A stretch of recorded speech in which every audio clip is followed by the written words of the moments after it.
नाशिकच्या मालेगावमध्ये सुरू असलेल्या बेकायदा कत्तलखान्यामधून रक्त मिश्रित पाणी नदीमध्ये सोडलं जात असल्याचा प्रश्न उपस्थित केल्यानं प्रशासन अलर्ट मोडवर आलेलं असून महापालिका, पोलीस प्रशासन तसेच पुरेश बिराजदारी आणि मांस व्यावसायिकांची संयुक्त बैठक घेऊन सकारात्मक तोडगा काढण्यात आलाय। उघड्यावर आणि बेकायदा कत्तल न करता महापालिकेच्या अधिकृत कत्तलखान्यातच जनावरांची कत्तल करण्याचे आश्वासन मांस व्यावसायिकांनी दिलंय। तसेच जो व्यावसायिक बेकायदेशीर कत्तल करेल त्याच्या विरोधातही कुरेश बिरादरीकडून कारवाई करण्याचे संकेत देण्यात आले। तर महापालिकेनं तातडीनं कत्तलखान्यामध्ये सर्व सुविधा उपलब्ध करून द्यावी यासाठी 8 दिवस बीफ मार्केट बंद ठेवण्याचा निर्णय बीफ व्यावसायिकांनी घेतलाय। महापालिकेनं ठरवून दिलेले अधिकृत कत्तलखान्यात शुल्क भरून तसेच सकाळी 5 ते 11 आणि सायंकाळी 5 ते 11 या काळामध्ये जनावरांच्या कत्तली करण्याचा निर्देश महापालिका प्रशासनानं दिले आहेत। तसेच पोलीस प्रशासनाकडून कडक कारवाईचे संकेतही देण्यात आले। दरम्यान महापालिका कत्तलखान्यामधील दर आणि इतर सुविधांबाबत लवकरच तोडगा निघण्याची शक्यता आहे। त्यामुळे पुढच्या मोसमामध्ये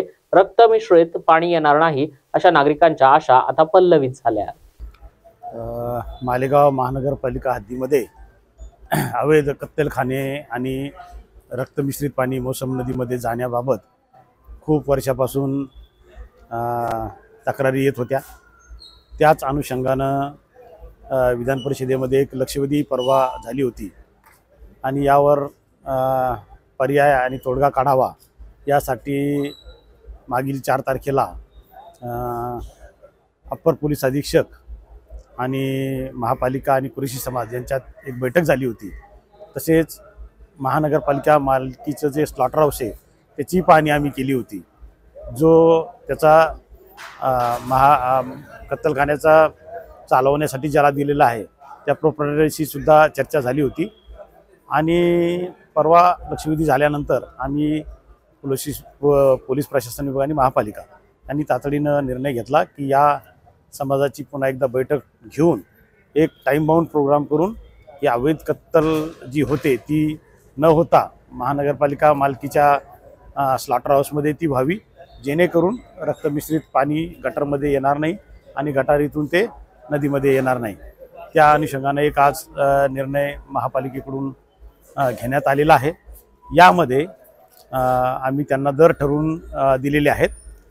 तर यामध्ये जे वैद्यकीय अधिकारी असतील, डॉक्टरांचे गुणांचे जे डॉक्टर आहेत त्यांची तपासणी फी या लायसन्स धारकांना किंवा जे कत्तल करणारे त्यांना भरावी लागणार आहे, जी काय असेल ती। याशिवाय जी कत्तल मशीनद्वारे होणार आहे त्यांच्याकडून आम्ही प्रति जनावर 500 रुपये फी आकारणार आहोत आणि जे जमिनीवर कत्तल करतील कत्तलखान्यामध्ये त्यांच्याकडून 150 रुपये प्रति जनावर अशी फी आम्ही ठरवलेली, त्याचा ठराव आम्ही लगेचच करत आहोत। यासाठी त्यांना वेळा ठरवून दिलेल्या आहेत। तर सकाळी 5 ते 11 आणि संध्याकाळी सुद्धा 5 ते 11 या वेळामध्ये शहरातील जे कुरेशी समाजात ज्यांना कत्तल करायची त्या वेळेत ते आपल्या महापालिका मालकीच्या कत्तलखान्यात जातील आणि तिथे त्याची कटाई करतील आणि मी वर नमूद केल्याप्रमाणे त्यांची दवाखान्याची डॉक्टरांची फी भरून आणि जे काही दर ठरवून दिलेले आहेत मशीनचे आणि जमिनीवरचे, या पद्धतीनं त्यांची फी वसूल करून तिथं कत्तल करण्याबाबतचा निर्णय झालेला है। संडे से लेकर आने वाले संडे तक 27 जुलाई तक जो है काला बिल्कुल बंद रहेगा हमारे यहाँ। रंगीन तो इलीगल है, वो तो बंद ही है, लेकिन काला जो है वही बंद रहेगा। उसकी वजूहत ये है कि भाई कई जगह हमको तकलीफ है इसके अंदर। सबसे पहले जो है बताया कि 5 हमने मुतालबात रखे थे, आज आयुक्त साहब से बात हुई, उनसे भी हुई है। तो ये आने वाले इतवार से लेके 27 जुलाई तक जो है ये हमारा बंद रहेगा बीफ का भी। उसमें असल में ट्रांसपोर्टिंग में बहुत तकलीफ होती है। जो बाहर से माल आता है काला जो आता है उसमें भी तकलीफ है। तो आरटीओ साहब से टाइम लेने वाले आसिफ साहब, हम इनके बहुत मशकूर